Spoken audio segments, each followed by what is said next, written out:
Hello friends, I welcome you all to our channel Adadu for 7 Tamil. இன்னைக்கு என்ன topic வந்து நம்ம discuss பண்ண போகிறோம் அப்படின்னா சீட்டிங் அரேஞ்ச்மெண்ட் அப்படிங்கிற டாபிக் தான் பார்க்க போகிறோம். இந்த சீட்டிங் அரேஞ்ச்மெண்ட் அப்படிங்கிற டாப்பிக்கில் மெயின்ஸ் லெவல் கொஷின்ஸ் வந்து டிஸ்கஸ் பண்ண போகிறோம். லாஸ்ட் கிளாஸ் வந்து நீங்கள் கேட்டிருந்தீங்க, so SBI PO and SBI clerk mains லெவலில் ஏதாவது கொஷின்ஸ் கொண்டு வாங்க சார் அப்படின்ட்டு. ஸோ அதுபடி நான் கொண்டு வந்திருக்கேன். ஸோ தொடர்ந்து இந்த செஷனை வந்து நீங்கள் வாட்ச் பண்ணுங்கள். ஸோ டாபிக்குள்ளே போகிறதுக்கு முன்னாடி மேக்ஸுக்கான ஸ்பெஷல் பேட்ச் வந்து லான்ச் பண்ணியாச்சு. ஸோ யார் வந்து இந்த பேட்ச் வந்து ஹேண்டில் பண்ண போகிறாங்க, யார் வந்து கிளாஸஸ் எடுக்க போகிறாங்க அப்படின்னா நம்ம அரவிந்த் சார் தான் கிளாஸ் வந்து எடுக்க போகிறாரு.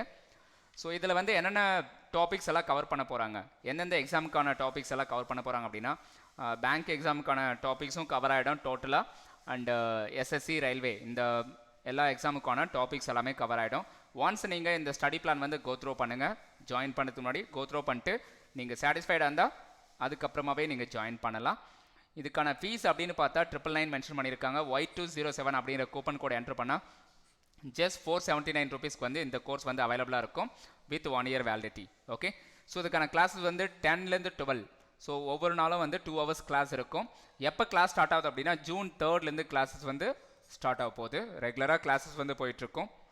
ஸோ இந்த பேட்சில் வந்து ஜாயின் பண்ண மிஸ் பண்ணுறாதீங்க. ஏன் அப்படின்னு பார்க்கும்போது சிலர் வந்து ரீசனிங்கில் வந்து ஸ்ட்ராங்காக இருப்பீங்க, சிலர் வந்து இங்கிலீஷில் ஸ்ட்ராங்காக இருப்பீங்க, பட் மேக்ஸில் வந்து ரொம்ப வீக்காக இருப்பீங்க. ஸோ சார் வந்து நிறையவே ஷார்ட்கட்ஸ் வந்து உங்களுக்கு சொல்லிக் கொடுக்க போகிறாரு.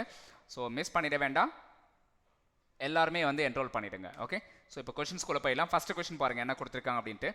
16 persons are sitting around 2 circular table as one is inscribed in another one. All of them are facing towards the center. So மொத்தம் 16 பேர் இருக்காங்க. அந்த 16 பேரும் வந்து 2 சர்க்கிள் உட்காந்துட்டு இருக்காங்க. ஒரு சர்க்கிள்குள்ளே இன்னொரு சர்க்கிள்.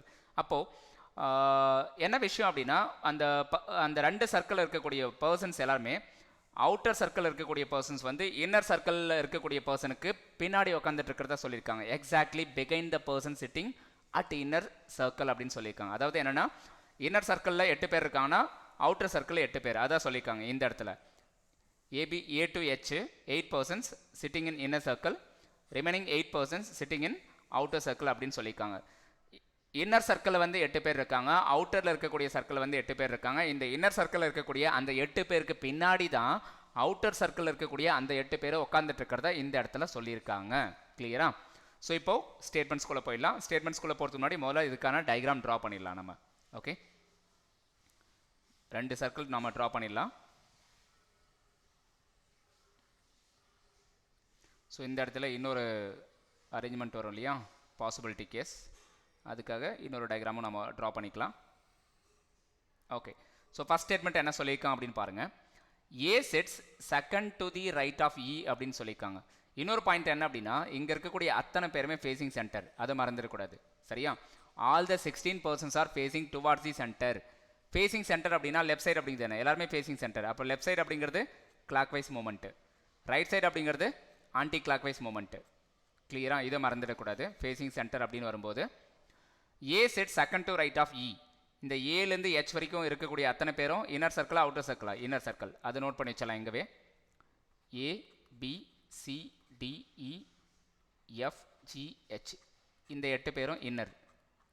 அடுத்தது P Q R S T U V W, இந்த 8 பேரும் அவுட்டர் சர்க்கிள் இருப்பாங்க. கிளியரா? ஸோ இந்த பாயிண்ட்டை நீங்கள் நோட் பண்ணி வச்சுக்கோங்க. ஸோ இப்போ என்ன பண்ண போகிறோம் அப்படின்னா இந்த சர்க்கிளை 16 பார்ட்டாக நான் கட் பண்ண போகிறேன். 1 2 3 4 5 6 7 8 9 10 11 12 13 14 15 16. Similarly 1 2 3 4 5 6 7 8 9 10 11 12 13 14 15 16. இந்த ஒவ்வொரு பாயிண்ட்லேயும் ஒவ்வொரு பர்சன் இருக்கிறதா அர்த்தம். கிளியரா? ஸோ இப்போ ஸ்டேட்மெண்ட்ஸ்குள்ளே போயிடலாம். ஃபஸ்ட் ஸ்டேட்மெண்ட் என்ன கொடுத்துருக்காங்க அப்படின்னு பாருங்கள். A set second to right of இன்னு சொல்லியிருக்காங்க. ஸோ அதனால் என்ன பண்ணலாம் அப்படின்னா முதல்ல வந்து இ பிளேஸ் பண்ணிக்கலாம். இ வந்து பிளேஸ் பண்ணிடலாம் ஆரம்பத்தில்.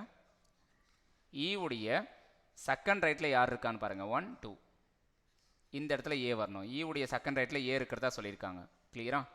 ஸோ அடுத்த பாயிண்ட் என்ன சொல்லியிருக்காங்க அப்படின்னு பாருங்கள். B sets immediate right of D, who sets பிகைன் சி. அதாவது சிக்கு பின்னாடி யார் இருப்பாங்களோ இந்த ஹூங்கிறது யார் டி. அப்போ சிக்கு பின்னாடி யார் தான் இருக்காங்க டி. அந்த டி உடைய இமிடியேட் ரைட்டில் தான் யார் வராங்க அப்படின்னா பி. சரியா?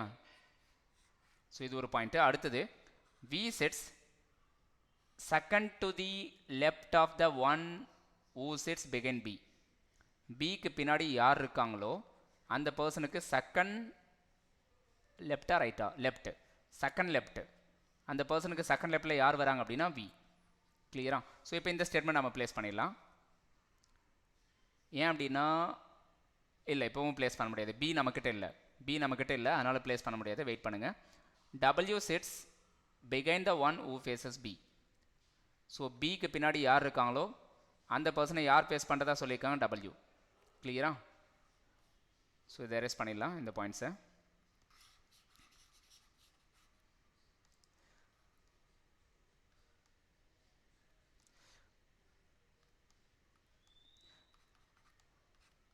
பிக்கு பின்னாடி இருக்கக்கூடிய அந்த பர்சனை பார்த்த மாதிரி யார் இருக்காங்க, பிக்கு பின்னாடி சம்மோன் இருக்காங்க, யாருன்னு தெரில. அந்த பர்சனை பார்த்த மாதிரி W வருவாங்க. அடுத்தது B is and immediate neighbour of E. இதுதான் முக்கியமான பாயிண்ட் இப்போதைக்கு. ஏன் அப்படின்னா இந்த ஈக்கு பக்கத்தில் தான் பி வரணும், ஈக்கு பக்கத்தில் தான் பி வரணும். இந்த ஃபஸ்ட் அரேஞ்ச்மெண்ட் பொறுத்த வரைக்கும் நான் பி வந்து இந்த இடத்துல எடுத்துக்கிறேன், பி இ உடைய ரைட்டில். செகண்ட் அரேஞ்ச்மெண்ட்டை பொறுத்த வரைக்கும் இ உடைய லெஃப்ட்டில் பி எடுத்துக்கிறேன். இப்போ பிக்கு பின்னாடி யார் உட்காந்துட்டு இருக்காங்களோ அந்த பர்சனை பார்த்த மாதிரி யார் இருக்கிறதா சொல்லியிருக்காங்க W. இந்த ஸ்டேட்மெண்ட் நான் கம்ப்ளீட் பண்ணிட்டேன் இப்போ. அதே மாதிரி இந்த இடத்துல பிக்கு பின்னாடி யார் இருக்காங்களோ அந்த பர்சனை பார்த்த மாதிரி யார் இருக்காங்க W. கிளியராக? ரெண்டு டயக்ராம்லேயும் நான் ஃபில் பண்ணிட்டேன் அந்த பாயிண்ட்டு. அடுத்தது என்ன சொல்லியிருக்காங்க, பிக்கு பின்னாடி ஒருத்தர் இருக்கா இல்லையா, அவர் பேர் என்னன்னு தெரியாது. பிக்கு பின்னாடி யாரோ ஒருத்தர் இருக்காரு, அவருடைய செகண்ட் லெஃப்டில் யார் வரணும், வி வரணும்னு சொல்லியிருக்காங்க. பிக்கு பின்னாடி வந்து ஒருத்தர் இருக்காங்க, அவருடைய செகண்ட் லெஃப்டில் யார் வரணும், வி வரணும். கிளியரா? ரெண்டு டயக்ராமில் கரெக்டாக பேரலாக ஃபில் பண்ணிட்டேன். ஸோ அப்போ இந்த ஸ்டேட்மெண்ட்டும் நம்ம கம்ப்ளீட் பண்ணிட்டோம். அடுத்தது என்ன பெண்டிங் இருக்குன்னு பார்க்கலாம். எஃப்பும் ஜியும் வந்து இமிடியேட் நெய்பர்ஸ்னு சொல்லிட்டாங்க. எஃப்பும் ஜியும் இமிடியேட் நெய்பர்ஸ் அப்படின்னு சொல்லியிருக்காங்க. W and V are not sitting behind G. அப்போது ஜிக்கு பின்னாடி டபிள்யூவும் வரக்கூடாது, வியும் வரக்கூடாது. அப்போ இந்த இடத்துல ஜி நாட் அலவுட், இந்த இடத்துல ஜி நாட் அலவுட். ஏன் அப்படின்னா ஜிக்கு பின்னாடி டபிள்யூவும் வரக்கூடாது, வியும் வரக்கூடாது. அப்போ இங்கே வந்து ஜி நாட் அலவுட், இந்த இடத்துலையும் ஜி நாட் அலவுட். கிளியரா? அப்போ எந்த இடத்துல எஃப் அண்ட் ஜி வரும் அப்படின்னா இந்த இடத்துல எஃப் எடுத்துக்கோங்க, இந்த இடத்துல ஜி எடுத்துக்கோங்க. கிளியரா? ஏன்னா எஃப்பும் ஜியும் இமிடியேட் நெய்பர்னு சொல்லியிருக்காங்க. எஃப்பும் ஜியும் இமிடியேட் நெய்பர். அப்போ இந்த இடத்துல எஃப் அண்ட் ஜி நான் எடுத்துக்கிறேன். ஓகே. ஸோ சிமிலர்லி இந்த டயக்ராமில் எஃப் அண்ட் ஜி இங்கே எடுக்கலாமா? இந்த இடத்துல எஃப் ஜி வரக்கூடாதுன்னு சொல்லியிருக்கேன், அதனால் எஃப் வரலாம், தப்பு இல்லை. அப்போ இந்த இடத்துல என்ன வரலாம், ஜி வரலாம். ஸோ இந்த இடத்துல ஜி வரக்கூடாதுன்னு சொல்லியிருக்காங்க, அதனால் இங்கே ஜி எடுத்துக்கோங்க. கிளியரா? அடுத்த பாயிண்ட் என்ன, two persons sit between R and D. ஆருக்கும் டீக்கும் நடுவில் எத்தனை பேர் அப்படின்னா டூ பர்சன்ஸ். ஆருக்கும் டீக்கும் நடுவில் டூ பர்சன்ஸ் இருக்கணும். ஆருக்கும் டீக்கும் நடுவில் டூ பர்சன்ஸ் இருக்கணும்னு சொல்லியிருக்காங்க. அடுத்த point, S sits behind H. S வந்து ஹெச்சுக்கு பின்னாடி இருக்கணும்னு சொல்கிறாங்க. ஹெச்சுக்கு பின்னாடி S. Who is an immediate neighbour of T. இந்த ஊன்றது அது ஹெச். ஹெச் வந்து டி உடைய இமிடியேட் நெய்பர். அப்போ ஹெச்சும் டியும் பக்கத்தில் வரணும். ஹெச்சும் டியும் பக்கத்தில் வரணும். இந்த பாயிண்ட்டை நம்ம இப்போ ஃபில் பண்ணுவோம்.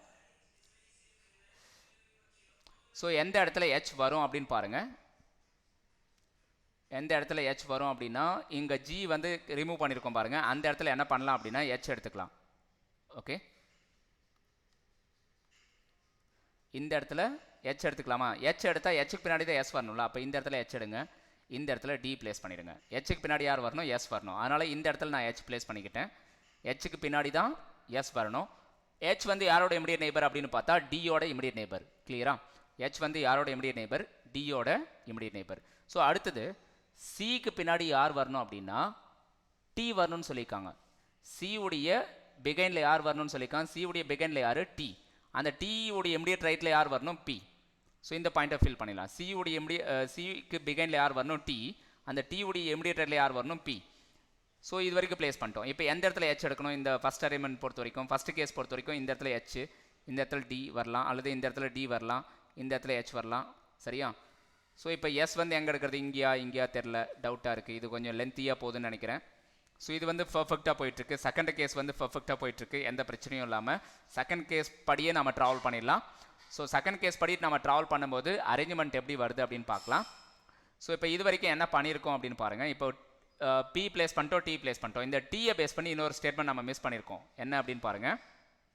ஆருக்கும் டீக்கும் நடுவில் எத்தனை பேர் வரணும்? 2 பேர். அந்த ஸ்டேட்மெண்ட் மிஸ் ஆயிருக்கு. இந்த இடத்துல டீ எடுத்தால் 1 2, இந்த இடத்துல யார் வரணும்? அப்போது ஆர் வரணும். கிளியரா? ஆருக்கும் டீக்கும் நடுவில் 2 பேர். ஸோ அடுத்தது இந்த ஸ்டேட்மெண்ட் நம்ம எடுக்கலாமா? வேண்டாம். இதை வந்து அப்படியே விட்டுடலாம், கொஞ்சம் அப்படியே பெண்டிங் வைங்க. இந்த செகண்ட் கேஸ் வந்து கரெக்டாக போயிட்டுருக்கு, அதனால் செகண்ட் கேஸ்லேயே இப்போ நம்ம ட்ராவல் பண்ணலாம். ஃபஸ்ட்டு கேஸ் வந்து நிறைய பாசிபிலிட்டி வருது, அதனால் அதில் ட்ராவல் பண்ணாதீங்க. கொஞ்சம் டஃப்பான ரூட்டில் வந்து ட்ராவல் பண்ணாதீங்க. எந்த ரூட் வந்து ஈஸியாக இருக்கோ அதில் ட்ராவல் பண்ணுங்கள்.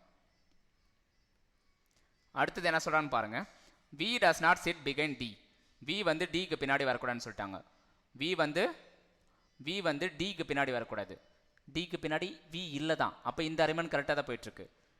Vக்கு பின்னாடி D வரக்கூடாது. அப்போ இந்த இடத்துல D வரக்கூடாது. கரெக்டாக? ஸோ அடுத்த point, F and G are not immediate neighbors of A. Fம் Gயும் ஏக்கு பக்கத்தில் வரக்கூடாதுன்னு சொல்கிறாங்க. அந்த மாதிரி இருக்கான்னு பாருங்கள். Fம் Gயும் ஏக்கு பக்கத்தில் இருக்கக்கூடாது. Fம் Gயும் ஏக்கு பக்கத்தில் இருக்கக்கூடாது. இங்கே ஏ இருக்காங்களா? ஏக்கு பக்கத்தில் F and G இல்லை. அப்போ செகண்ட் கேஸ் பர்ஃபெக்டாக நம்ம ஃபிட் ஆகுது எல்லாமே. அடுத்த point, Q does not sit behind B. Bக்கு பின்னாடி Q வரக்கூடாதுன்னு சொல்லிட்டாங்க. Bக்கு பின்னாடி Q வரக்கூடாது. அப்போ இந்த இடத்துல Q நாட் அலோடு. அப்போ இங்கே Q நாட் அலோடுனா இந்த இடத்துல Q எடுத்துக்கோங்க, முடிஞ்சு போச்சு. இந்த இடத்துல Q எடுத்துக்கிட்டால் இங்கே ஒரே ஒரு லெட்டர் மட்டும் மிஸ் ஆகுது. என்ன லெட்டர் மிஸ் ஆகுது அப்படின்னு பாருங்கள். U அப்படிங்கிற லெட்டர் மட்டும் தான் மிஸ் ஆகுது. கரெக்டாக? ஸோ அரேஞ்ச்மெண்ட் கம்ப்ளீட் பண்ணிட்டோம். இதை வந்து நீங்கள் அப்படியே ட்ராப் பண்ணிவிடுங்க, இது வேண்டாம். ஏன்னா செகண்ட் அரேஞ்ச்மெண்ட் பர்ஃபெக்டாக ஃபினிஷ் ஆகிடுச்சு.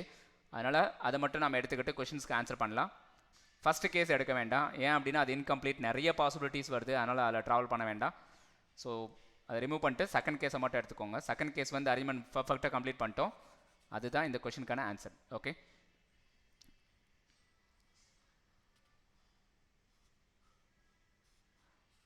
ஓகே. ஸோ அரேஞ்ச்மெண்ட் எல்லாம் கரெக்டாக இருக்குங்களா? ஸோ இந்த இடத்துல யூ வரும், அவ்வளோதான். ஸோ இப்போ ஃபஸ்ட்டு கொஸ்டின் என்ன கொடுத்துருக்காங்க அப்படின்னு பாருங்கள். How many persons are sitting between B and the one sitting பிகன் இ. இக்கு பின்னாடி இருக்கக்கூடிய பர்சனுக்கும் பிக்கும் எத்தனை பேர் இடையில வந்து எத்தனை பேர் இருக்கான்னு கேட்குறாங்க. ஒருவேளை பியோட லெஃப்ட்லேருந்து கவுண்ட் பண்ணால், பியோட லெஃப்ட்லேருந்து கவுண்ட் பண்ணால் இக்கு பின்னாடி இருக்கிற பர்சனுக்கும் பிக்கும் இடையில எத்தனை பேர் இருக்காங்கன்னு கேட்டிருக்காங்க. ஸோ பிக்கு பின்னாடி பியோடைய லெஃப்ட்லேருந்து கவுண்ட் பண்ணுறோம். இக்கு பின்னாடி யார் இருக்கா? Q. அப்போ Q வரைக்கும் ட்ராவல் பண்ணுறோம். பிலேருந்து Q வரைக்கும் கவுண்ட் பண்ணால் எத்தனை பேர் வராங்க? நடுவில் ஒரே ஒரு ஆள் தான், T தான். ஸோ அப்போ இந்த கொஸ்டினுக்கு என்ன ஆன்சர் அப்படின்னா 1 அப்படிங்கிறது ஆன்சர். செகண்ட் கொஸ்டின் பாருங்கள். who sits behind the one who faces F. Fக்கு பின்னாடி யார் இருக்காங்களோ அந்த பர்சனை யார் ஃபேஸ் பண்ண மாதிரி இருக்காங்க பாருங்கள். Fக்கு பின்னாடி யார் இருக்கா? V. Vயை பார்த்த மாதிரி யார் இருக்காங்க? T. அப்போ ஆன்சர் என்ன அப்படின்னா ஆப்ஷன் E, T தான். ஸோ அடுத்தது தேர்ட் கொஸ்டின் பாருங்கள். 4 ஆஃப் த ஃபாலோவிங். இந்த கொஸ்டின் என்ன அப்படின்னா இந்த மாதிரி வந்தாலே odd one out question. AT, EU, GB கொடுத்துருக்காங்க. AT, ஏவோட இமிடியேட் லெஃப்டில் இருக்கக்கூடிய பர்சனுக்கு பின்னாடி யார் வரானா? T. அடுத்தது GVன்னு கொடுத்துருக்காங்களா?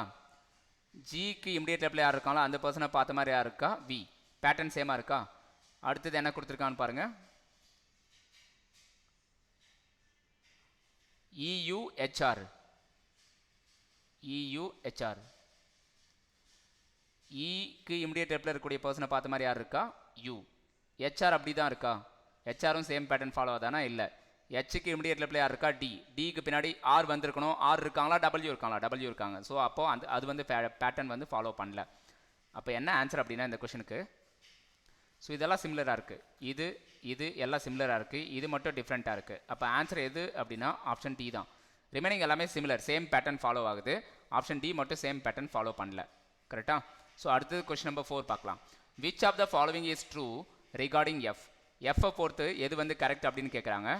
R sits behind F. R sits behind F. Fக்கு பின்னாடி யார் இருக்காங்க? R. R sits behind F. R sits behind F. Fக்கு பின்னாடி யார் இருக்காங்களா? இல்லை, தப்பாக இருக்குது. அதனால் ஃபஸ்ட் ஆப்ஷன் ராங். எது ட்ரூன்னு தான் கேட்குறாங்க. E faces F. E வந்து F ஃபேஸ் பண்ணியிருக்காங்களா? E வந்து F ஃபேஸ் பண்ணியிருக்காங்களான்னா இல்லை, அதுவும் தப்பு. F is immediate neighbor of H. F வந்து Hக்கு immediate neighbor அப்படின்னு பாருங்க. F வந்து Hக்கு immediate neighborனா எஸ், உண்மை. அப்போ எது ட்ரூ அப்படின்னா ஆப்ஷன் C வந்து ட்ரூ. ரிமைனிங் எல்லாம் ராங்னு எடுத்துக்கோங்க. கிளியரா? ஸோ அப்போ ஃபோர்த்து கொஸ்டினுக்கு என்ன ஆன்சர் அப்படின்னா ஆப்ஷன் C தான் ஆன்சர். அடுத்தது ஃபிஃப்த் கொஸ்டின் பார்க்கலாம்.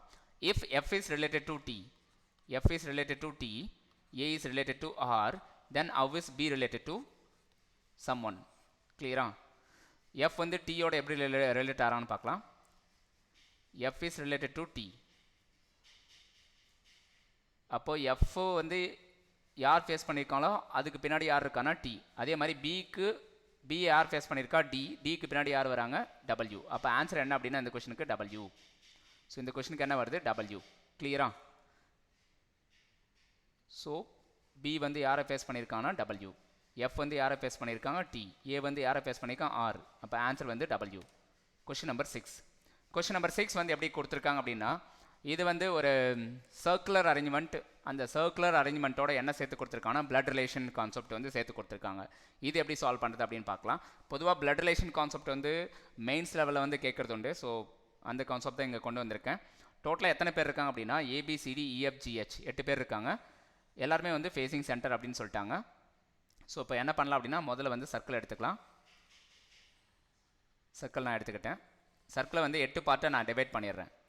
8 பார்ட்டை வந்து நான் டிவைட் பண்ணியாச்சு. ஸோ இப்போ முதல்ல என்ன பண்ணலாம், இதில் பிளட் ரிலேஷனும் வந்திருக்கனால ரிலேஷன்ஷிப்பும் நம்ம ஃபில் பண்ணணும். அதே நேரத்தில் சர்க்கிள்லேயும் பர்சன்ஸை ஃபில் பண்ணணும். 2 ஒர்க்கையும் பேரலாக பண்ணால் தான் நம்மளால் பர்ஃபெக்டாக கம்ப்ளீட் பண்ண முடியும். முதல்ல வந்து நான் ரிலேஷன்ஷிப்பெல்லாம் கம்ப்ளீட் பண்ணுறேன், ஃபேமிலி ட்ரீயை கம்ப்ளீட் பண்ணிடுறேன் முதல்ல. அதுக்கப்புறம் வந்து நான் சர்க்குலர் அரேஞ்ச்மெண்ட்டை கம்ப்ளீட் பண்ணுறேன் அப்படின்னா கண்டிப்பாக உங்களோட அரேஞ்ச்மெண்ட்டை முடிக்கவே முடியாது. இந்த கொஸ்டினை சால்வ் பண்ண முடியாது. வேறு எப்படி திங்க் பண்ணுவீங்க அப்படின்னா முதல்ல வந்து நான் சர்க்கிளில் எல்லாத்தையும் ஃபில் பண்ணிடுறேன், அதுக்கப்புறம் ரிலேஷன்ஷிப்கான டயக்ராம் வந்து ட்ரா பண்ணுறேன் அப்படின்னு நீங்கள் திங்க் பண்ணாலும் கண்டிப்பாக இந்த அரேஞ்ச்மெண்ட்டை கம்ப்ளீட் பண்ண முடியாது. அப்போ எப்படி திங்க் பண்ணால் தான் இந்த அரேஞ்ச்மெண்ட்டை கம்ப்ளீட் பண்ண முடியும் அப்படின்னா சர்க்கிளில் ஃபில் பண்ணுற அதே நேரத்தில் இந்த ரிலேஷன்ஷிப் டயக்ராம் ஃபேமிலி ட்ரீலையும் நான் வந்து டேட்டா வந்து ஃபில் பண்ணுறேன் அப்படின்னு நீங்கள் திங்க் பண்ணால் மட்டும்தான் உங்களுக்கு ஆன்சர் வந்து வரும். கிளியரா? ஸோ அடுத்தது என்னென்னு பார்க்கலாம்.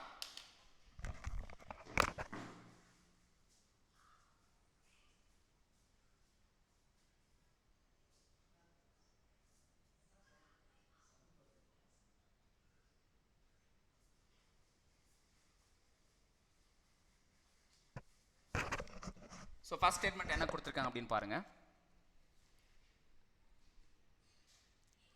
B said second to left of H is husband. B said second to left of H is husband. இந்த இடத்துல என்ன எடுத்துக்கலாம்னா H is husband. H is husband. இந்த இடத்துல என்ன எடுத்துக்கலாம் B. No female is an immediate neighbor of B. No female is an immediate neighbor of B. அப்போ பிக்கு பக்கத்தில் எந்த ஃபீமேலுமே கிடையாதுன்னு சொல்லிட்டாங்க. பிக்கு பக்கத்தில் எந்த ஃபீமேலுமே கிடையாதுன்னு சொல்லிட்டாங்க. அப்போ இந்த இடத்துல ஃபீமேல் கிடையாது. அதனால் என்ன வரலாம் அப்படின்னா இந்த இடத்துல வரக்கூடிய பர்சன் மேல் பர்சன் தான், இந்த இடத்துல வரக்கூடிய பர்சனும் மேல் பர்சன் தான். இன்னொரு பாயிண்ட் என்ன அப்படின்னா ஹெச்சுக்கு வந்து ஹஸ்பண்ட் இருக்கிறதா சொல்லியிருக்காங்க. அப்போ ரிலேஷன்ஷிப் டயக்ராமில் என்ன பண்ணோம் அப்படின்னா ஹெச் அப்படிங்கிறது ஃபீமேல், ஹெச் அப்படிங்கிறது யார் ஃபீமேல், ஹெச்சுக்கு வந்து ஹஸ்பண்ட் இருக்காங்க. அந்த ஹஸ்பண்ட் யாருன்னு தெரியாது. அதனால் ப்ளஸ் சிம்பிள் போட்டு யார் வருவாங்க அப்படிங்கிறது அப்புறமா பார்க்கலாம். கிளியரா? ஸோ அடுத்த பாயிண்ட் என்ன சொல்கிறான்னு பாருங்கள். D's daughter sits second to the right of F. F உடைய செகண்ட் ரைட்டில் யார் வராங்க அப்படின்னா D உடைய டாட்டர். இப்போ D அப்படிங்கிற பர்சனுக்கு வந்து ஒரு டாட்டர் இருக்காங்க. D வந்து மேரிடு. ஸோ D இங்கே D இருக்கான்னு வச்சுக்கோங்களேன். Dக்கு ஒரு டாட்டர் இருக்காங்க. Dக்கு வந்து டாட்டர் இருக்காங்க. அந்த டாட்டரோட நேமும் தெரியாது இப்போதைக்கு. ஸோ அடுத்தது என்ன சொல்கிறாங்க அப்படின்னு பார்க்கலாம். F is sister of Gன்னு சொல்லிட்டாங்க. F is sister of G. F வந்து G உடைய சிஸ்டர். G உடைய சிஸ்டர் தான் F. இப்போ G உடைய ஜெண்டர் தெரியுமா? தெரியாது. F is not immediate neighbor of H is husband. இந்த பாயிண்ட் முக்கியம். F is not immediate neighbor of H is husband. அப்போது F வந்து எந்த இடத்துல வரக்கூடாது, இந்த இடத்துல F வரக்கூடாது, இந்த இடத்துல F வரக்கூடாதுன்னு சொல்லிட்டாங்க, இங்கேயும் F வரக்கூடாதுன்னு சொல்லிட்டாங்க. அப்போ F எந்த இடத்துல இருக்கலாம் அப்படின்னா இந்த இடத்துல இருக்கலாம், இந்த இடத்துல F வரலாம். கிளியரா? So F is sister of G. F is sister of Gன்ட்டாங்க. F வந்து ஃபீமேல். கரெக்டாக? F வந்து ஃபீமேல்.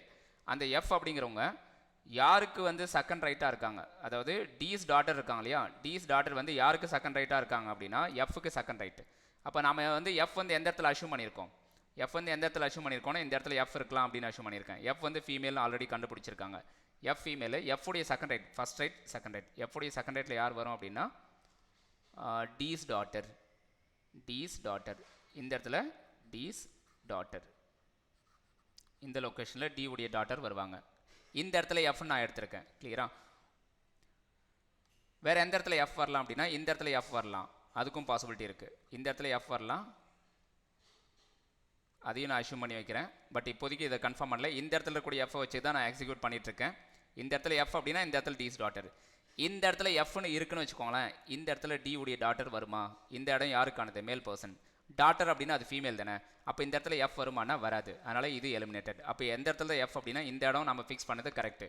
இந்த இடத்துல எஃப் ஃபிக்ஸ் பண்ணால் இந்த இடத்துல ஃபீமேல் வந்து அலோடு இல்லை. டி உடைய டாட்டர் வந்து இந்த இடத்துல அலோவ் பண்ண முடியாது. ஏன் அப்படின்னா பி உடைய நெய்பர் வந்து மேல் பர்சன் தான், ஃபீமேல் பர்சன் கிடையாது. சரியா? அந்த ரீசனால் இந்த இடத்துல டி உடைய டாட்டரை நம்மளால் ஃபிக்ஸ் பண்ண முடியாது. ஓகே, ஸோ அதனால் இந்த இடத்துல டி உடைய டாட்டர் ஃபிக்ஸ் பண்ண முடியாதுன்னா இந்த இடத்துல எஃப் வராதுன்னு அர்த்தம். கிளியரா? ஸோ அப்போது இந்த எஃப்பை நான் எரேஸ் பண்ணுறேன். இந்த இடத்துல எஃப் ஃபிக்ஸ் பண்ணோம்ல அது கரெக்டு. இந்த ரெண்டு இடத்துல எஃப் வராது. எஃப் வந்து ஃபீமேல். அப்போ இந்த இடத்துல வரலாம், இந்த இடத்துல வரலாம். இந்த இடத்துல வராதுன்னு தெரிஞ்சு போச்சு. இந்த இடத்துல எஃப் எடுத்தால் இந்த இடத்துல டி உடைய டாட்டர் வரணும். கரெக்டா? ஸோ அடுத்தது பார்க்கலாம்.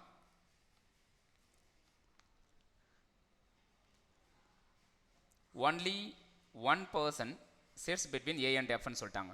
ஏக்கும் எஃப் கிடையே ஒரே ஒரு பர்சன் சொல்லிட்டாங்க. ஏக்கும் எஃப் கிடையே ஒரே ஒரு பர்சன். இந்த இடத்துல எஃப் எடுத்தால் எந்த இடத்துல ஏ வரலாம்? இந்த இடத்துல ஏ வரலாமா அல்லது இந்த இடத்துல ஏ வரலாமா? ஸோ எந்த இடத்துல ஏ வரலாம்? அப்போ இந்த இடத்துல ஏ நான் ஃபிக்ஸ் பண்ணுறேன். ஏ வந்து மேலா ஃபீமேலா அப்படின்னு பார்க்கணும். ஏக்கும் எஃப் கிடையே ஒன் பர்சன் இன்ட்டு மாதிரி நான் எடுத்துக்கிறேன் இப்போதைக்கு. ஏ இஸ் ஃபாதர்னு சொல்லிட்டாங்க. ஏ இஸ் ஃபாதர்னு சொல்லியிருக்காங்க. இதுதான் மெயினான ஒரு பாயிண்ட்டு. ஏ வந்து ஃபாதர்னு தெரிஞ்சதுக்கப்புறம் ஏ வந்து யாருக்கு ஃபாதர்? ஜிக்கு ஃபாதர். அப்போ ஜி உடைய ஃபாதர் தான் ஏ. ஜி உடைய ஃபாதர் தான் ஏ. கிளியரா? ஸோ இப்போ ஒரு பாயிண்ட் எடுக்கலாம். இப்போ இந்த எஃப்க்கும் ஏக்கு இடையே ஒரு பர்சன் அப்படின்னு சொல்லிட்டாங்க. எஃப்க்கும் ஏக்கு இடையே ஒரு பர்சன் சொல்லியிருக்காங்க. இந்த இடத்துல எஃப்னா இந்த இடத்துல ஏ எடுக்க முடியுமா? முடியாது. ஏன்னா இந்த இடத்துல யார் மட்டும்தான் அலோடு அப்படின்னா டி உடைய டாட்டர் மட்டும்தான். இப்போ டி உடைய டாட்டர் மட்டும்தான் அலோடு அப்படின்னா ஏ வந்து மேல் பர்சன் அப்படிங்கிறனால இந்த இடத்துல வராது. ஏ வந்து மேல் பர்சன், அதனால இந்த இடத்துல வராது. கிளியரா? அப்போ எந்த இடத்துல வரும்? இந்த இடத்துல தான் வரணும். அப்போ இந்த இடத்துல ஏ வருது அப்படின்னா ஏ வந்து யார்? ஏ வந்து யார் அப்படின்னா எச் உடைய ஹஸ்பண்ட். இந்த இடத்துல ஆல்ரெடி நம்ம என்ன மார்க் பண்ணியிருக்கோம்? எச் உடைய ஹஸ்பண்ட் மார்க் பண்ணியிருக்கோம். அப்போ ஏ உடைய கணவர் யார் அப்படின்னா ஏ, அதாவது எச் உடைய கணவர் யார் அப்படின்னா ஏ. கிளியரா? அப்போ இந்த இடத்துல யார் வராங்க அப்படின்னா ஏ. ஓகே, ஸோ அதே மாதிரி இந்த ஏ வந்து ஏ வந்து யாருக்கு வந்து ஃபாதர் அப்படின்னா ஏ வந்து யாருக்கு ஃபாதர் அப்படின்னு பாருங்க. ஜி உடைய ஃபாதர். ஜி உடைய ஃபாதர். ஏ வந்து ஜி உடைய ஃபாதர்னு சொல்லிட்டாங்க. அப்போ ஏ வந்து ஜி உடைய ஃபாதர். அதே மாதிரி ஜி உடைய சிஸ்டர் யாருன்னா எஃப். ஜி உடைய சிஸ்டர் யார் அப்படின்னா எஃப். கிளியரா? இது வரைக்கும் கிடைச்சிருக்கு ரிலேஷன்ஷிப் டயக்ராம் நமக்கு. ஸோ அடுத்த பாயிண்ட் என்னன்னு பார்க்கலாம். H is brother T. இங்கே ஒரு பாயிண்ட் கிடச்சிச்சு. எச்சுக்கு வந்து ஒரு பிரதர் இருக்காங்க. அந்த பிரதருடைய பேர் என்னன்னா டி. எச்சுக்கு வந்து பிரதர் இருக்காங்க. ஸோ இங்கே எச் இருக்காங்க, இங்கே டி இருக்காங்க. அப்போ டி வந்து பிரதர். டி வந்து brother. H is brother T. அப்போது இந்த ஸ்லாஷ் சிம்பிள் எதை இண்டிகேட் பண்ணுன்னா சிப்ளிங்கிறத இண்டிகேட் பண்ணுது. நான் டயக்ராம் ட்ரா பண்ணுறேன். இந்த மாதிரி யூஸ் பண்ணிகிட்ருக்கேன். ஸ்லாஷ் சிம்பிள் வந்து சிப்ளிங்க்கு யூஸ் பண்ணிகிட்ருக்கேன். இந்த டபுள் ஏரோ மார்க் சிம்பிள் வந்து மேரிட் கப்பலுக்கு யூஸ் பண்ணிகிட்ருக்கேன். கரெக்டாக? ப்ளஸ் சிம்பிள் வந்து மேலுக்கு, மைனஸ் சிம்பிள் வந்து ஃபீமேலுக்கு. ஸோ அடுத்த பாயிண்ட் என்ன அப்படின்னு பாருங்கள்.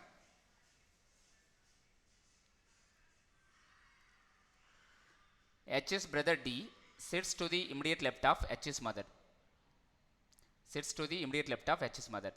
ஸோ இந்த H உடைய பிரதர் இருக்காங்க இல்லையா, டி அப்படிங்கிறவர், அவர் வந்து யாருக்கு இமிடியேட் லெஃப்டில் இருக்காங்க அப்படின்னா H உடைய மதருக்கு இமிடியேட் லெஃப்டில் இருக்காங்க. இப்போ H உடைய மதர் வந்து நம்ம அஷ்யூம் பண்ணோம். எந்த இடத்துல H உடைய மதர் வருவாங்க அப்படிங்கிறத அஷ்யூம் பண்ணோம். H உடைய மதருக்கு இமிடியேட் லெஃப்டில் டி வரணும். அப்போ இந்த இடத்துல மேல் இருக்கிறனால ஹெச்எஸ் மதர்னு இந்த இடத்துல அஷ்யூம் பண்ண முடியாது. இங்கேயும் மேல் இருக்கிறனால இது வந்து இந்த லொக்கேஷன் வந்து ஹெச்எஸ் மதர்னு அஷ்யூம் பண்ண முடியாது. ஸோ ஹெச்உடைய மதர் அப்படிங்கிறவங்க இந்த எந்த ஜென்ரேஷன் வராங்க பாருங்கள். இந்த ஜென்ரேஷன் வராங்க. Top most generation, first generation தான் ஹெச்உடைய மதர் வராங்க. கரெக்டாக? அப்போது இந்த லொக்கேஷனில் யார் வராங்கன்னா டீஸ் டாட்டர் அப்படிங்கிறவங்க தேர்ட் ஜென்ரேஷனில் வராங்க. அப்போ தேர்ட் ஜென்ரேஷனில் வரக்கூடிய பிளேஸில் இந்த ஃபஸ்ட்டு ஜென்ரேஷனில் வரக்கூடிய பர்சன் வருவாங்களான்னா வராது. அப்போ இந்த இடத்துலையும் ஹெச்எஸ் மதர் வராது, இங்கேயும் ஹெச் மதர் வராது, இங்கேயும் ஹெச் மதர் வராது. இங்கே ஏ உடைய, அதாவது ஹெச் உடைய ஹஸ்பண்டு, இந்த இடத்துலையும் கிடையாது. அப்போ எந்த இடத்துல ஹெச்எஸ் மதர் வரலாம்? இந்த இடத்துல ஹெச்எஸ் மதர் வரலாமா? அப்போ இந்த இடத்துல ஹெச்எஸ் மதர் அப்படின்னு எடுத்தால் இதுக்கு இமிடியேட் லெஃப்டில் டி வரணும். இங்கே டி இருக்கான்னு பார்த்தா டி இல்லை. அதனால் இந்த இடத்துல ஹெச்எஸ் மதர் கிடையாது. இங்கே எஃப் இருக்குது. எஃப்ங்கிறது ஹெச்சோட மதருக்கு கிராண்ட் டாட்டர் அப்படின்னு வரும். இந்த இடத்துல ஹெச்எஸ் மதர் கிடையாது. இந்த இடத்துல ஹெச்எஸ் மதர்னு அஷ்யூம் பண்ணால் அதனுடைய இமிடியேட் லெஃப்ட்டில் டி இந்த இடத்துல இருக்கான்னு பார்த்தா இல்லை. அப்போ இந்த இடத்துலையும் ஹெச்எஸ் மதர் வராது. அப்போ கண்டிப்பாக யார் தான் ஹெச்எஸ் மதர் அப்படின்னா பி தான் ஹெச்உடைய மதர். கரெக்டாக? ஸோ பி தான் ஹெச்உடைய மதர்னு கண்டுபிடிச்சிட்டோம். ஹெச்எஸ் மதர் யார்? பி. அப்போ இங்கே பி தான் ஹெச்எஸ் மதர்னு கண்டுபிடிச்சோன்னே இந்த இடத்துல பியை வந்து ஃபில் பண்ணணும். நீங்கள் இந்த டயக்ராமில் பியை வந்து ஃபில் பண்ணிடணும். ஹெச்உடைய மதர் யார் அப்படின்னா பின்றதை ஃபில் பண்ணணும். இங்கே பி தான் ஹெச்எஸ் மதர்னு கண்டுபிடிச்சோம். அதே டேட்டாவை எடுத்து இந்த ரிலேஷன்ஷிப் டயக்ராமில் நீங்கள் ஃபில் பண்ணணும். இப்போ ஹெச்எஸ் மதருக்கு இமிடியேட் லெஃப்ட்டில் யார் வரணும்? டி. அப்போ இந்த இடத்துல யார் வராங்கன்னா டி. சரியா? டி வந்து மேல் பர்சன். ஏன்னா பிரதர்னு சொல்லியிருக்கான், ஆல்ரெடி மேல்னு தெரியும். இந்த லொக்கேஷன் யாருக்கு தான் அப்படின்னா மேல் பர்சன் தான். அப்போ ஜெண்டர் வந்து பர்ஃபெக்டாக மேட்ச் ஆகுது அப்படின்னா அரேஞ்ச்மெண்ட் கரெக்ட் அப்படின்னு அர்த்தம். கிளியரா? ஸோ அடுத்த பாயிண்ட் என்னன்னு பார்க்கலாம்.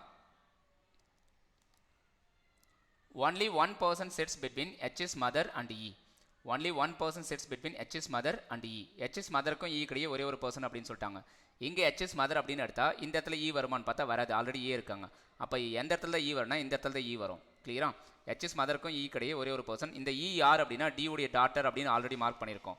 அப்போ இந்த இடத்துல இ எடுத்துக்கோங்க. டிக்கு டாட்டர் இந்த இடத்துல வருவாங்களா? இ இந்த இடத்துல இ ஃபிக்ஸ் பண்ணுங்கள். இ வந்து ஃபீமேல், டி உடைய டாட்டர். அப்போ டி உடைய டாட்டர் யாருன்னா இ தான். ஸோ இந்த இடத்துல டயக்ராமில் நம்ம இயை வந்து ஃபில் பண்ணோம். அடுத்த பாயிண்ட் என்னன்னு பாருங்கள். Only one person sits between H and G. Only one person sits between H and G. ஹெச்சுக்கும் ஜி கடையில் ஒன் பர்சன் அப்படின்னு சொல்லிட்டாங்க. அப்போ ஹெச் வந்து எந்த இடத்துல எடுக்கணும் அப்படிங்கிறத நம்ம திங்க் பண்ணணும். ஹெச் வந்து எந்த இடத்துல வருவாங்க அப்படிங்கிறத திங்க் பண்ணணும். இந்த அன்வான்ட் பாயிண்ட்ஸ் எல்லாமே நான் ரேஸ் பண்ணிடுறேன்.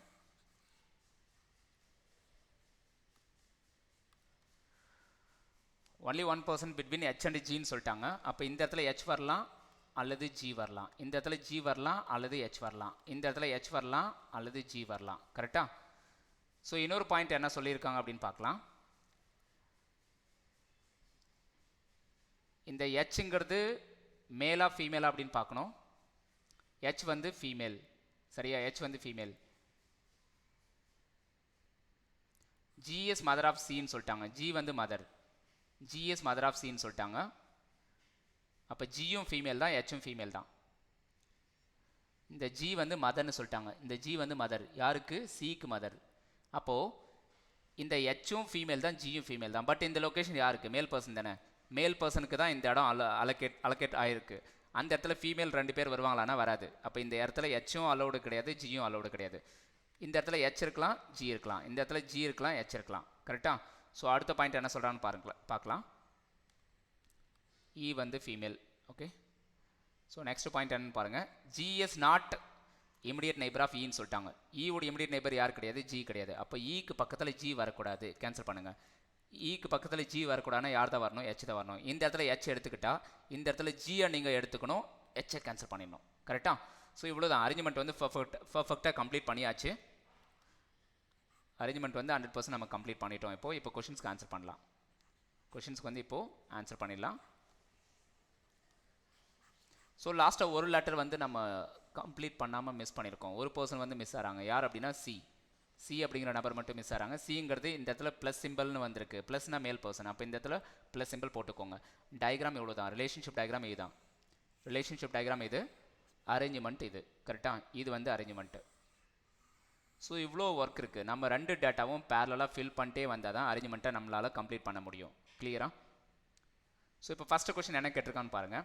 How many people sit between D's daughter and the husband of H when counted in clockwise direction from D's daughter? D's daughter யாருன்றதை முதல்ல கண்டுபிடிக்கணும். D உடைய டாட்டர் யார்? E. husband of H யார்? A. அப்போ ஈக்கும் ஏ கிடையே எத்தனை பேர் இருக்கான்றது கேட்குறாங்க. when counted in clockwise direction from D's daughterன்னு சொல்லியிருக்காங்க. from E அப்படின்னு எடுத்துக்கணும். இங்கே சப்ஸ்டியூட் பண்ண வேணும். அப்போ E உடைய clockwise directionல கவுண்ட் பண்ணுங்கள். E உடைய clockwise direction. E உடைய clockwise directionல எது வரைக்கும் கவுண்ட் பண்ணோம்? A வரைக்கும் கவுண்ட் பண்ணோம். சரியா? அப்போ ஈக்கும் ஏ கடையில் எத்தனை பேர் வராங்கன்னா 3 மெம்பர்ஸ். அப்போ ஆன்சர் என்ன அப்படின்னா 3. ஆப்ஷன் 4. அடுத்த கொஸ்டின் பார்க்கலாம். Who is grandson of A? ஏக்கு யார் வந்து கிராண்ட்சன் அப்படின்னு கேட்குறாங்க. டயக்ராம் பாருங்கள். இங்கே ஏ இருக்காங்க. ஏ உடைய கிராண்ட்சன் யாருன்னா சி. ஏ உடைய கிராண்ட்சன் யாருன்னா சி. ஆப்ஷன் 2. கொஸ்டின் நம்பர் 8 பார்க்கலாம். Which of the following would come in place of question mark based upon the given seating arrangement? Question mark இருக்கக்கூடிய இடத்துல என்ன வரும் அப்படின்னு கேட்குறாங்க. ஏஇன்னு கொடுத்துருக்காங்க. அடுத்தது சிஹெச்னு கொடுத்துருக்காங்க. என்னன்னு பார்க்கலாம். ஏஇசிஹெச். எந்த இடத்துல ஏ இருக்குது? இந்த இடத்துல ஏ இருக்குது, இந்த இடத்துல இ இருக்குது. அப்போ ஏஇயும் ஆப்போசிட்டாக இருக்குது. சிஹெச் சியும் ஹெச்சும் ஆப்போசிட்டாக இருக்குது. அப்போ லாஜிக் கிடச்சிச்சு நமக்கு, ஆப்போசிட் கரெக்டாக. இது வந்து என்ன ஆப்போசிட், ஏஇ ஆப்போசிட்டு, சிஹெச்சும் ஆப்போசிட்டு, பிஎஃப்ங்கிறது ஆப்போசிட்டான்னு பார்க்கலாம். பிஎஃப்டிஜி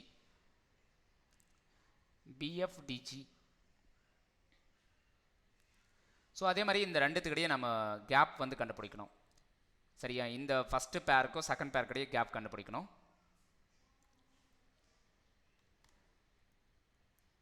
ஏஇ சிஹெச், அடுத்தது பிஎஃப், அடுத்தது டிஜி, அதுக்கப்புறம் இஏன்னு வரும். பிஎஃப்டிஜி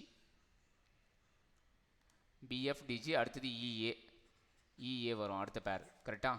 ஸோ இந்த இடத்துல ஏஇ, அடுத்தது என்ன சிஹெச், அடுத்தது என்ன பிஎஃப், அடுத்தது என்ன டிஜி, அடுத்தது என்ன வரும் இஏங்கிறது வரும். அடுத்தது என்ன வரும்னா இஏ அப்படிங்கிறது தான் வரும், கரெக்டாக. ஸோ இஏ அப்படிங்கிறது ஆன்சர். அடுத்தது ஆப்ஷன் 3. ஸோ அடுத்த கொஸ்டின் பாருங்கள். which of the following is true with respect to the given arrangement? B is mother of F ன்னு சொல்கிறாங்க. B வந்து F உடைய மதர், கரெக்டா? Bங்கிறவங்க F உடைய மதர், ஆமாவா? கிடையாது, தப்பு. B வந்து F உடைய மதர் கிடையாது. F is immediate neighbor of a male. F வந்து ஒரு மேல் பர்சனுக்கு இமிடியேட் நெய்பர் அப்படிங்கிறாங்க. மேல் பர்சனுடைய எஃப்க்கு பக்கத்தில் மேல் பர்சன் தான் இருக்கணும், ஆமாவா? இல்லை, எஃப் வந்து ஃபீமேல் மெம்பர்ஸுடைய இமிடியேட் நெய்பராக தான் இருக்காங்க. எஃப்ங்கிறவங்க ஃபீமேல் மெம்பர்ஸ்க்கு இமிடியேட் நெய்பராக தான் இருக்காங்க. அதனால் இது கரெக்டானு பார்த்தா இந்த ஸ்டேட்மெண்ட் தப்பு தான். அடுத்தது என்ன சொல்கிறான்னு பாருங்கள். D is son of B. D வந்து பி உடைய சன்னு சொல்லிட்டாங்க. Both are immediate neighbours of each other. D is son of B, ஆமாவா? D is son of B. D வந்து பி உடைய சன், ஆமாம். அதே மாதிரி டியும் பியும் இமிடியேட் நெய்பர்ஸ் சொல்லியிருக்காங்க, அது உண்மை. அப்போ எது கரெக்ட் அப்படின்னா ஆப்ஷன் 3 வந்து கரெக்டாக இருக்குது. ஸோ ரிமைனிங் எல்லாமே தப்பு. எது வந்து ட்ரூன்னு தான் கேட்டிருக்காங்க. அப்போ ஆப்ஷன் 3 வந்து ட்ரூன்னு தெரிஞ்சு போச்சு. அப்போ ரிமைனிங் எல்லாம் எதுக்கு செக் பண்ண வேண்டாம். ஸோ ஆப்ஷன் 3 தான் கரெக்டுன்னு எடுத்துக்கோங்க. அடுத்தது லாஸ்ட் கொஸ்டின் பாருங்கள் என்ன கொடுத்துருக்கான்ட்டு. What is the position of A's wife? A உடைய வைஃப் யார் அப்படின்னா H, நமக்கு நல்லா தெரியும். அடுத்தது H உடைய பிரதர் யார் அப்படின்னா D. அப்போது வித் ரெஸ்பெக்ட் டு டி யாருடைய பொசிஷன் கேட்குறாங்க அப்படின்னா H உடைய பொசிஷன். அப்போ டியிலேருந்து பார்க்கும்போது H உடைய பொசிஷன் என்ன வருதுன்னு பாருங்கள். டியிலேருந்து பார்க்குறப்போ H உடைய பொசிஷன் என்ன வருதுன்னு பாருங்கள். இந்த இடத்துல டி இருக்காங்க. டியிலேருந்து பார்க்கும்போது H உடைய பொசிஷன் என்னென்னா first right, second right, third right. ஒரு சைடில் கவுண்ட் பண்ணால் தேர்ட் ரைட், இன்னொன்று 1 2 3 4 5. ஃபிஃப்த்து லெஃப்ட்டு அல்லது தேர்ட் ரைட்டு. தேர்ட் ரைட்டுங்கிறது இருக்குது. ஃபிஃப்த்து லெஃப்ட் இருக்கா? இல்லை. அப்போ என்ன ஆன்சர் எடுத்துக்கலாம்னா தேர்ட் ரைட்டுங்கிறது எடுத்துக்கலாம். ஆப்ஷன் 3 வந்து கரெக்டு. ஸோ இவ்வளோ தான். ஸோ 2 பசில் வந்து சால்வ் பண்ணிட்டோம். மெயின்ஸ் லெவல் கொஷின் இது எல்லாமே. இந்த பிளட் ரிலேஷன் பேஸ் பண்ணி வந்த பசில் வந்து எப்படி சால்வ் பண்ணுறது அப்படின்னு உங்களுக்கு டீட்டெயிலாக சொல்லியிருப்பேன். இது உங்களுக்கு புரிஞ்சிருந்தால் மறக்காமல் வந்து கமெண்ட் பாக்ஸில் கமெண்ட் பண்ணுங்கள் புரிஞ்சுது அப்படின்ட்டு. ஸோ இந்த செஷன் வந்து உங்களுக்கு பிடிச்சிருந்தால் மறக்காமல் லைக் பண்ணுங்கள், ஷேர் பண்ணுங்கள், சப்ஸ்கிரைப் பண்ண மறந்துடாதீங்க. கிளியரா? அண்ட் வேறு ஏதாவது டவுட்ஸ் இருந்தாலும் நீங்கள் வந்து கமெண்ட் பாக்ஸில் கமெண்ட் பண்ணலாம். And one more point, SSC சிஜிஎலுக்கான கம்ப்ளீட் லைவ் பேட்ச் வந்து ஆல்ரெடி தமிழில் லான்ச் பண்ணியாச்சு. இதுக்கான கிளாஸஸ் வந்து May 12 போயிட்டுருக்கு. லாஸ்ட் 1 வீக்காக கிளாஸஸ் வந்து சக்ஸஸ்ஃபுல்லாக போயிட்டுருக்கு. இன்னும் யாரெல்லாம் இந்த பேட்சில் ஜாயின் பண்ணலையோ நீங்கள் அத்தனை பேரும் இந்த பேட்சில் வந்து ஜாயின் பண்ணிக்கலாம். ஸோ நீங்கள் வந்து ஒர்க்கிங் பீப்புளாக இருந்தாலும் கூட பரவாயில்ல, இதில் வந்து ஜாயின் பண்ணிக்கலாம். ஏன் அப்படின்னா நீங்கள் ஒர்க்கிங் பீப்புளாக இருக்கீங்க அப்படின்னா உங்களுக்கு வந்து ரெக்கார்டட் வீடியோஸ் கொடுத்துருவாங்க. டாபிக் வைஸ் அன்னன்னைக்கு என்ன கிளாஸ் போயிட்டுருக்கோ அதுக்கான ரெக்கார்ட் வீடியோஸ் கொடுத்துருவாங்க. அந்த வீடியோஸ் வந்து நீங்கள் வாட்ச் பண்ணி எல்லாத்தையும் லேர்ன் பண்ணிக்கலாம். ஸோ இந்த வீடியோஸ் எல்லாம் வாட்ச் பண்ணதுக்கு எவ்வளோ வேலிடிட்டி கொடுத்துருக்காங்கன்னா 12 months வேலிடிட்டி கொடுத்துருக்காங்க. ஸோ மறக்காமல் எல்லாருமே என்ரோல் பண்ணிவிடுங்க, இதில் எல்லாருமே ஜாயின் பண்ணிவிடுங்க இந்த பேட்சில். ஸோ ஜாயின் பண்ணும்போது இந்த Y207 அப்படிங்கிற கோடை என்டர் பண்ணி நீங்கள் ஜாயின் பண்ணலாம். எந்த இடத்துல போய்ட்டு ஜாயின் பண்ணோம் அப்படின்னா adda247.com இந்த வெப்சைட்டில் போய்ட்டு ஜாயின் பண்ணுங்கள். இந்த கூப்பன் கோடை என்டர் பண்ணுறீங்க அப்படின்னா உங்களுக்கு ஜஸ்ட் 750 rupeesல வந்து இந்த கோர்ஸ் அவைலபிளாக இருக்கும். 50% டிஸ்கவுண்ட் கிடைக்கும். 1500 சம்திங் இருக்கும். 50% உங்களுக்கு வந்து டிஸ்கவுண்ட் கிடைக்கும். Okay. And bank exam prepare பண்ணுறவங்களுக்காக புக்ஸ் எல்லாம் கலெக்ட் பண்ணி கொண்டு வந்திருக்கேன். இந்த புக்ஸ் எல்லாம் நீங்கள் பை பண்ணி யூஸ் பண்ணிக்கலாம். என்னென்ன புக்ஸ் இருக்குது அப்படின்னா பேங்கிங் அவேர்னஸ் புக் வந்து அவைலபிளாக இருக்குது, இ புக்கு. ஸ்டாட்டிக் அவேர்னஸ்க்கான இ புக் இருக்குது. எல்லாமே இ புக்காக தான் அவைலபிளாக இருக்குது. இப்போதைக்கு பிரிண்டட் வெர்ஷன் எதுவும் கிடையாது. அடுத்தது ப்ரீவியஸ் இயர் பேப்பர் வந்து 50+ மெமரி பேஸ்டு பேப்பர் எல்லாமே இருக்குது. 2016 2020 வரைக்கும் இருக்கக்கூடிய மெமரி பேஸ்டு பேப்பர் எல்லாமே இருக்குது. ஸோ எந்தெந்த புக் வந்து ரொம்ப யூஸ்ஃபுல்லாக இருக்கும் இப்போ பேங்க் எக்ஸாம் ப்ரிப்பேர் பண்ணவங்களுக்கு அப்படின்னா இந்த மெமரி பேஸ்டு பேப்பர் கட்டாயம் தேவை. இந்த IBPS கிட் வாங்கிக்கோங்க. எல்லாமே reasoning book, quant, English, puzzle, DI, banking இது எல்லா புக்குமே கவர் ஆகும். இந்த கிட்டு வந்து நீங்கள் பை பண்ணிக்கலாம். டிஐ புக்கு பை பண்ணிக்கலாம், பசில் புக்கு பை பண்ணிக்கலாம். இது 4 வந்து நீங்கள் பை பண்ணிக்கலாம். இது உங்களோட ஆப்ஷனல். நீங்கள் பை பண்ணது உங்களோட விருப்பம். நீங்கள் பேங்கிங் அவேர்னஸ் கேப்சூல் எங்கேயாவது ஆன்லைனில் கிடைச்சாலும் நீங்கள் யூஸ் பண்ணிக்கலாம். அல்லது நீங்கள் வாங்கி யூஸ் பண்ணதாக இருந்தாலும் பை பண்ணிக்கலாம். கிளியர்? ரயில்வே பீப்புளுக்கு இந்த ஒரு பேக்கேஜ் வந்து போதுமானது. எஸ்எஸ்சி பீப்புளுக்கு இந்த ஒரு பேக்கேஜ் போதுமானது. கிளியரா? எது பை பண்ணுறதா இருந்தாலும் Y207S இந்த கோடை என்டர் பண்ணி பை பண்ணுங்கள். உங்களுக்கு 50% வந்து டிஸ்கவுண்ட் கிடைக்கும். Okay, thank you guys, thank you. இந்த செஷன் பிடிச்சிருந்தா மறக்காமல் லைக் பண்ணுங்கள், சப்ஸ்கிரைப் பண்ணுங்கள், ஷேர் பண்ணிவிடுங்க உங்கள் ஃப்ரெண்ட்ஸ் எல்லாருக்குமே. Thank you so much.